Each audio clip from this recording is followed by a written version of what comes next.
ready? Bring your PJs on. I know. You have to press. I'm having a triple. Just, yeah. Once you know it. Yeah, yeah. What do y'all have against Monday Night Football? You're ensuring we're not watching any of it. You're right. Who's playing on Monday night? It's not the Bills.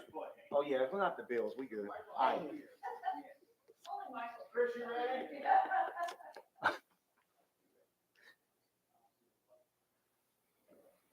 Hey, ready? I got right here.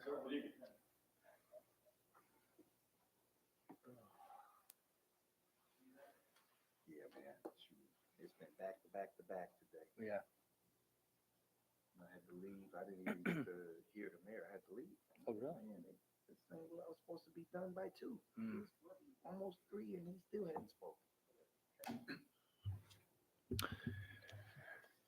Greetings to all who are tuning in to hear our public briefing and hearing for Superintendent and Board Recommendation 3.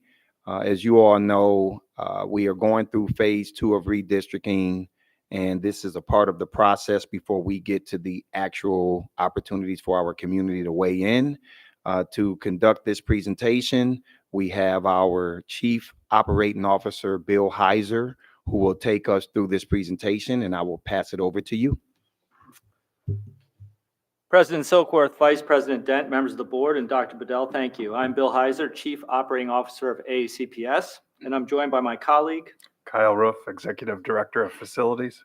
This is a briefing on Phase 2 redistricting, which will summarize the most recent recommendations, SR3 and BR3, that the Board of Education moved forward for public hearings, along with SR1, SR2, and BR1 and BR2. During this presentation, we'll be using several acronyms, so I'll take a moment for you to review them at this time.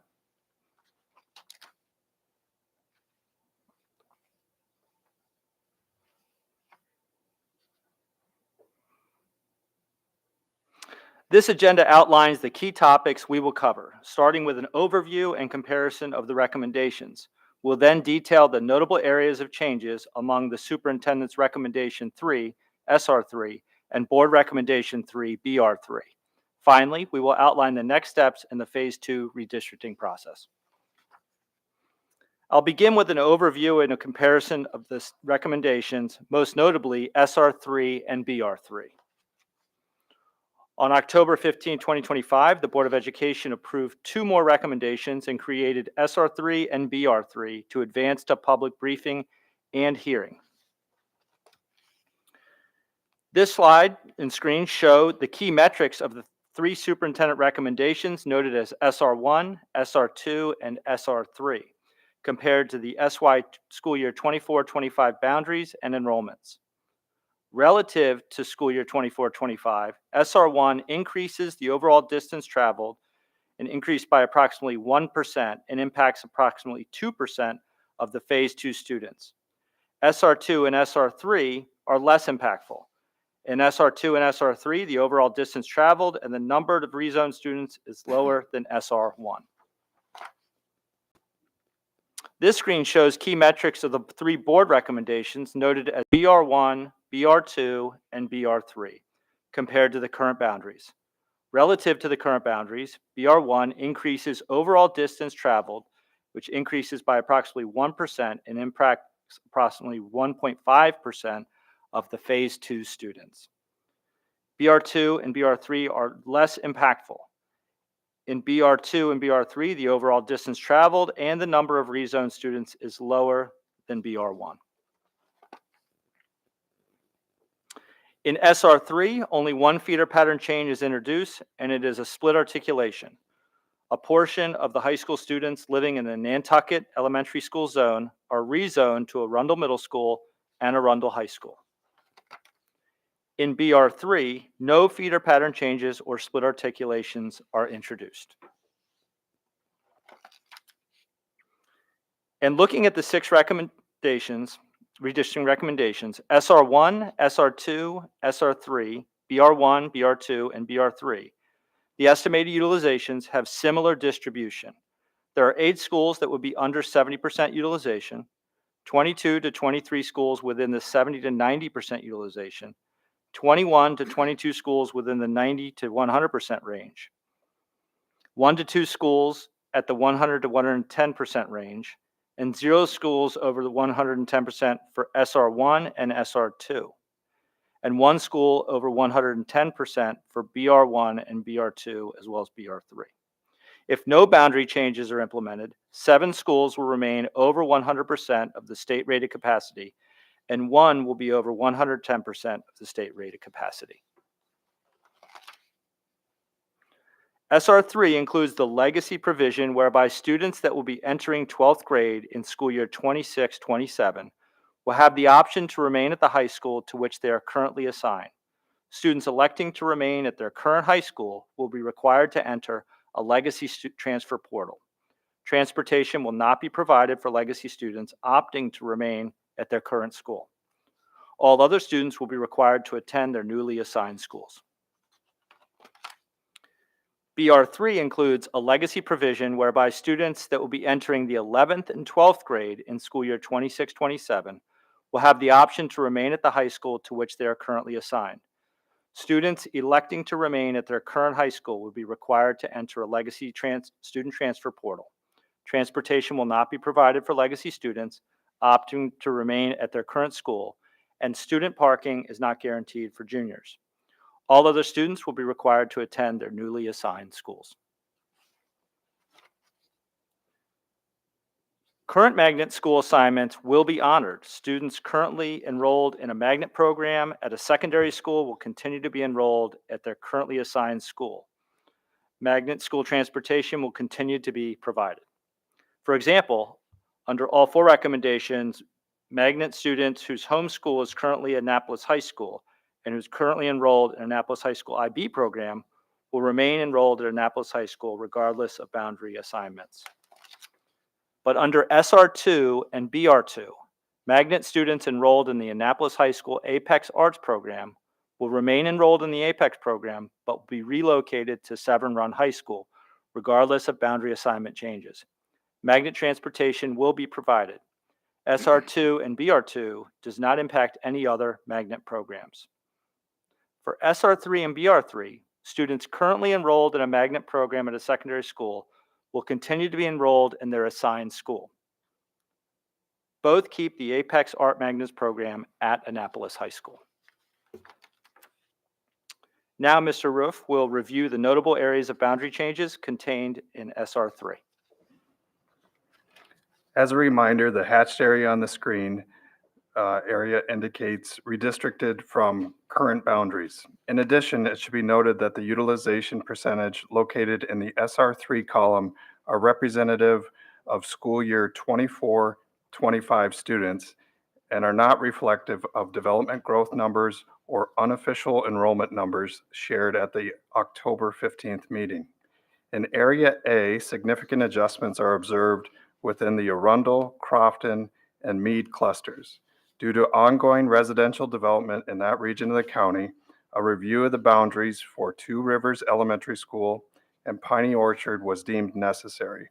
Additionally, in response to increased residential growth near the Odenton Town Center, boundary modifications were implemented among Odenton, Manorview, and Seven Oaks Elementary School. SR3 maintains the current boundary between Crofton Meadows and Crofton Elementary School. In Area B, SR3 reassigns elementary school students from Davidsonville Elementary to Central Elementary, and it includes a reassignment of some elementary school students from Central Elementary to Edgewater Elementary. In Area C, SR3 adjustments are made to the boundary impacting some elementary school students from Folger McKenzie Elementary School to Severna Park Elementary School. Additionally, adjustments are made to the boundaries impacting the reassignment of some elementary school students from Belvedere Elementary to Arnold Elementary. In Area D for SR3, adjustments are made to the boundary impacting some elementary school students from Tracy's Elementary to Deal and from Deal Elementary to Shadyside Elementary. When we review the movement chart in the superintendent's recommendation, the following current student count changes are noted in Area A. At Two Rivers, 84 students are moved to Piney Orchard and no new students are gained. As previously noted, this move will support room for a planned future development currently under review by the County Office of Planning and Zoning. Unofficial enrollments for Two Rivers Elementary School this year show school utilization at 100%. At Piney Orchard, 119 students are gained, 35 from Four Seasons Elementary School, 84 from Two Rivers Elementary. In addition, 75 students are moved from Piney Orchard to Manorview. A net gain of 44 students is achieved for a utilization of 91%. At Seven Oaks Elementary, 63 students are gained from Odenton Elementary. At Manorview Elementary, 84 students are gained from Piney Orchard Elementary. At Odenton, 28 students are moved from Wachapel Elementary to Odenton Elementary, and 9 students are moved from Manorview Elementary, and 63 are moved to Seven Oaks Elementary. A net loss of 44 is achieved to get to 94%. At Wachapel, 28 students are moved to Odenton and no additional seats are gained to get the school below 100%. At Four Seasons, 35 students are moved to Piney Orchard and no additional students are gained to get the school to 97%. In Area B, SR3 moves Glen Isle and Hamilton neighborhoods from Davidsonville Elementary to Central Elementary. For Central Elementary School, 27 students are gained from Davidsonville Elementary and 37 students are moved from Central Elementary to Edgewater Elementary in the hatched purple area. This result is a net loss of 10 students to Central Elementary. In Severna Park and Broadneck clusters, Arnold Elementary School gains 88 students from Belvedere to alleviate overcrowding, bringing Belvedere below 100% to 88%. Severna Park Elementary School gains 54 students from Folger Mackenzie, which reduces Folger Mackenzie's utilization to 91%. As a reminder, the unofficial utilization for Folger Mackenzie this year is approximately 101%. In the southern cluster, Area D, Deal Elementary School has a net change of 29 additional students, gaining 57 students from Tracy's Elementary School and moving 28 students to Shadyside Elementary. Tracy's has a net reduction of 54 students to balance utilization from 101% to 89%. Of those moves, 3 students are moved from Lothian to Tracy's, and 57 students are moved from Tracy's to Deal. For middle school boundary adjustments, the notable difference between current boundary and SR3 is an articulation pattern of Nantucket Elementary School, or Area A on the map. To alleviate overcrowding at the Crofton Middle School, a split articulation is proposed for a portion of Nantucket highlighted in the hatched green or yellow area on the screen. Students north of Nantucket's building that access Rydell Road would move from Nantucket Elementary School to Arundel Middle School following their 5th grade year. Also, there is a boundary adjustment for a portion of Arundel Middle School students to attend MacArthur Middle School. In Area B, the portion of Edgewater north of the South River would continue to attend Central Middle School and SR3. In Area C, Jones Elementary School would continue to attend Severna Park Middle School under this recommendation. In SR3, 103 students would move to Arundel Middle School from Crofton Middle School, and 81 students would move from Arundel Middle School to MacArthur Middle School. Utilization would be 97% for Arundel Middle School, 93% for Crofton Middle School, and approximately 64% for MacArthur Middle School.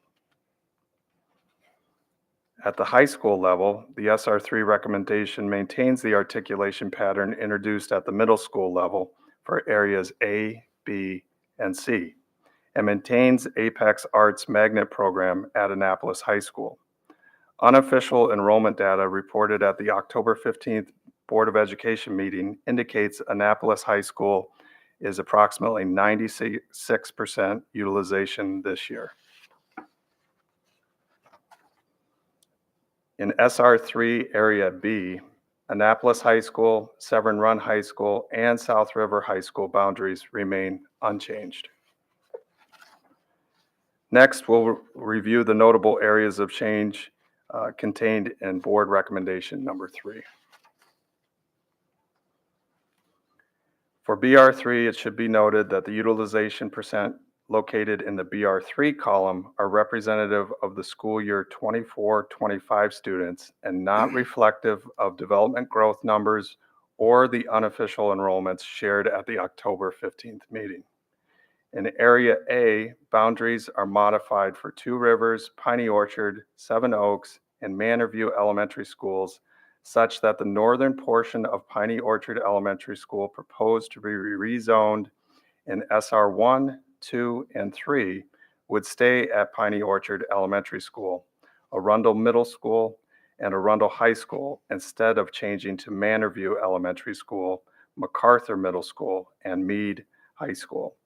And the western portion of Odenton Elementary School proposed to be rezoned in SR1, 2, and 3 would move to Seven Oaks Elementary School instead of being split between Seven Oaks Elementary School and Manor View Elementary School.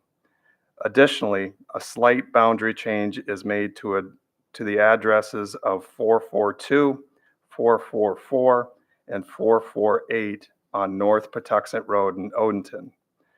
As a reminder, the unofficial enrollment for Two Rivers Elementary School on September 30th was 100%, and if boundaries remain unchanged, enrollment will likely exceed 100% when new residential housing units in that area come online. For Area B, BR3 maintains the recommendations in SR1, 2, and 3 for moving students from Davidsonville Elementary School to Central Elementary School and adjust boundaries for a portion of Central Elementary School students to Edgewater Elementary.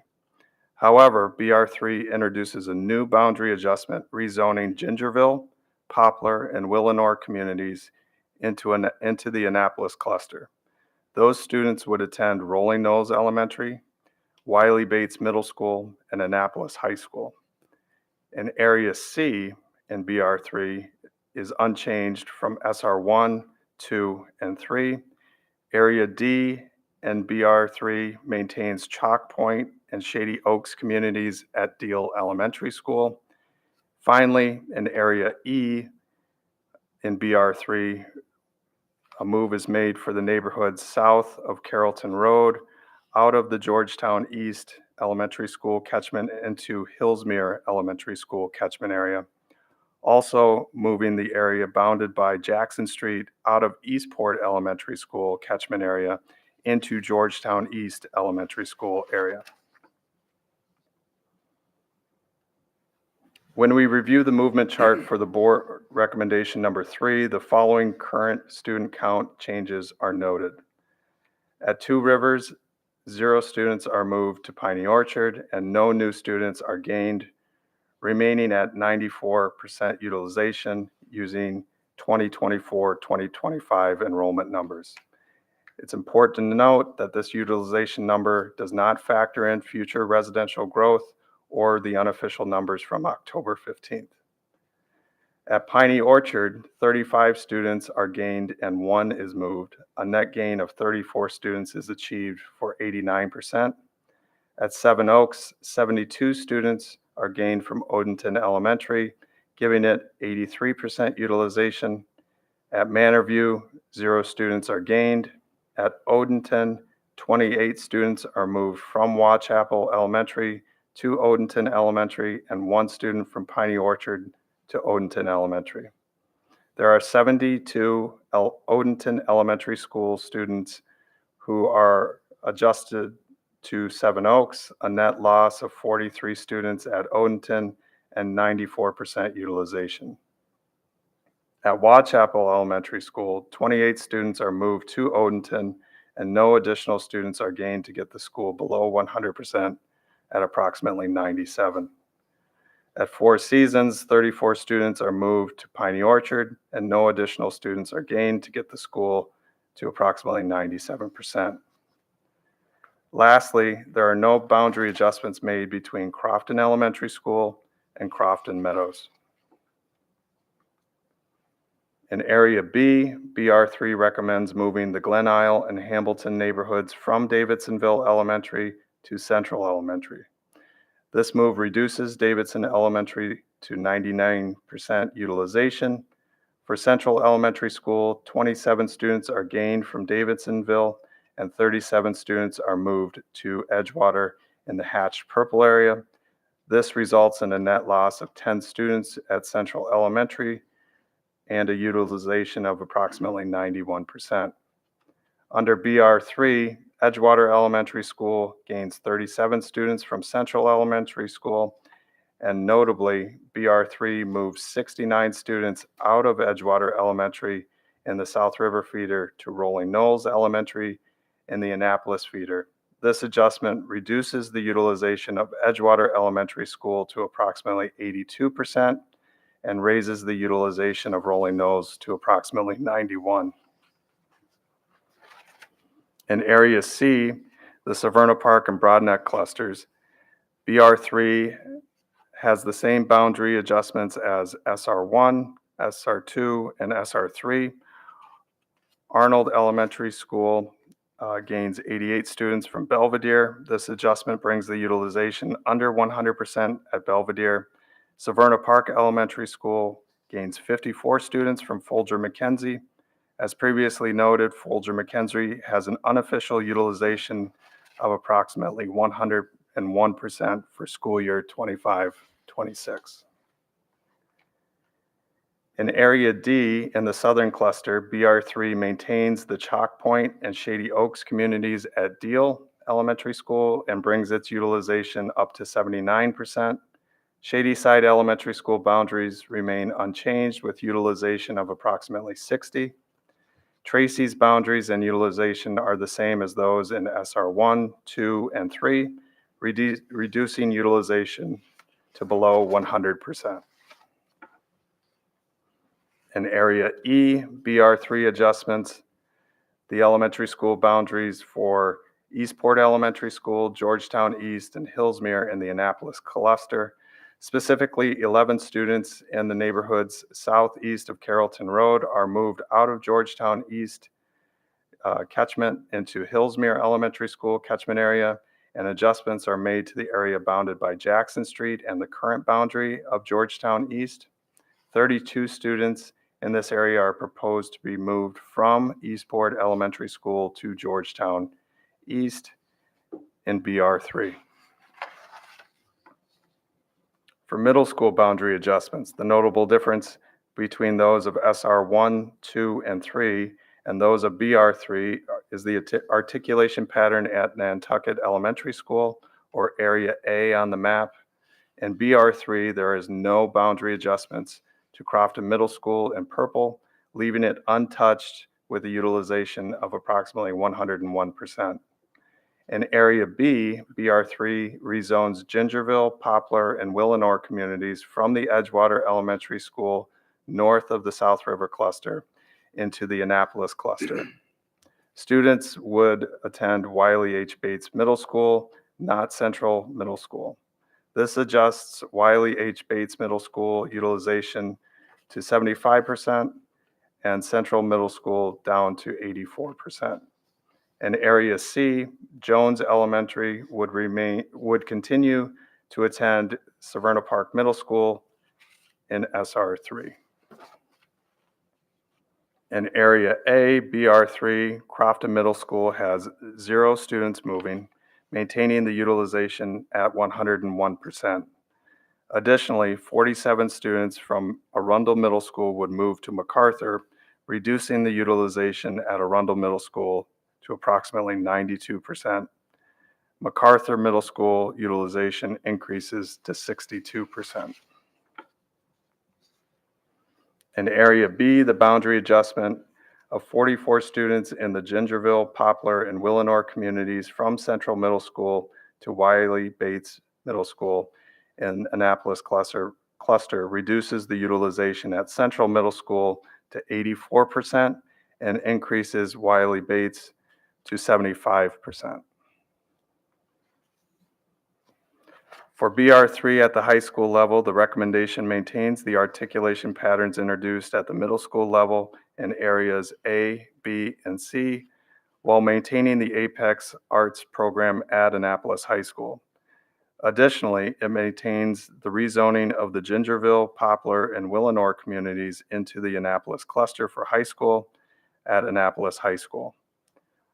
Unofficial enrollment data reported at the October 15th Board of Education meeting indicates Annapolis High School is approximately 96% utilized this school year, but the addition of approximately 40 high school students from the Gingerville, Poplar, and Willenor communities will increase the utilization above the current value, and it will get closer to capacity.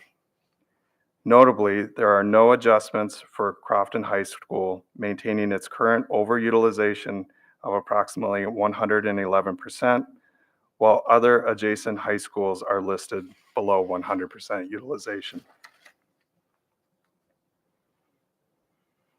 In BR3, Area B, 42 students are added to Annapolis High School from the South River High School. Annapolis will increase its enrollment by approximately 42 students to achieve a utilization above 100%. Now we will transition into the impact that the recommendations will have on transportation and legacy students. Our transportation division compared the number of walkers in BR3 and SR3 to the current boundaries, and there was no significant difference between the recommendations. Then they compared the estimated bus riders for the SR3 and BR3 to our current number of bus riders, and again, there was no significant changes. Next, our transportation division compared the SR3 recommendation and BR3 recommendation to our current bus routes. Under these recommendations, there is no increased need for bus transportation within the study area. In SR3, students entering the 12th grade in school year 26-27 may stay at their current high school by registering through the student transfer portal before the school year and providing their own transportation. In BR3, the legacy program extends to both 11th and 12th graders. These students must also register via the transfer portal before the school year 26-27 and provide their own transportation. Notably, 11th graders who register must commit to remain at their current high school through graduation. The limited availability of parking for these students may present challenges to implementation. To get to the anticipated number of legacy students, we first looked at the grade level breakdown on students at the high schools that will be rezoned in Phase 2. Approximately 23% of high school students in Phase 2 are 11th graders, and 24% are 12th graders. We then took this information and used to approximate the number of legacy students from the movement chart numbers. Under SR3 and BR3, the estimated number of students not subject to rezoning in school year 26-27 is 71 for SR3 and 48 for BR3. Under SR3, redistricting is fully implemented at the start of school year 27-28. Under the second year of implementation in BR3, the number of legacy students is reduced to 24 students. It is not until the 28-29 school year that redistricting is fully implemented under BR3. Once again, the impact of the legacy students remaining at their schools under SR3 and BR3 has the greatest impact at Crofton High School. SR3 would be slightly overutilized at 103% in school year 26-27. However, BR3 does not move any students from Crofton High School and keeps the building at or near 111% for the foreseeable future. Annapolis High School, Arundel High School, and South River High School would be under 100% utilization for SR3 and BR3 if all legacy students stay at their currently assigned school. Finally, I would like to review the next steps in the Phase 2 redistricting process. On the screen are the key dates that we've occurred during the redistricting Phase 2 process. Next steps include 2 public hearings. The first will be held on Monday, October 27th, and the second on Monday, November 3rd.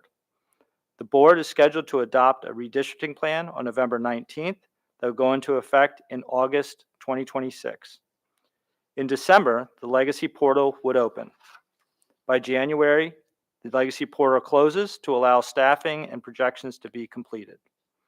Development of the new and updated bus routes would take place between February and July 1st, and the redistricting plan would take effect in August of 2026. More information can be found on our website, www.aacpsredistricting.org. You'll find an updated interactive web tool with all 6 recommendations as well as supporting documents on the Phase 2 redistricting process. This concludes tonight's briefing. Thank you for watching.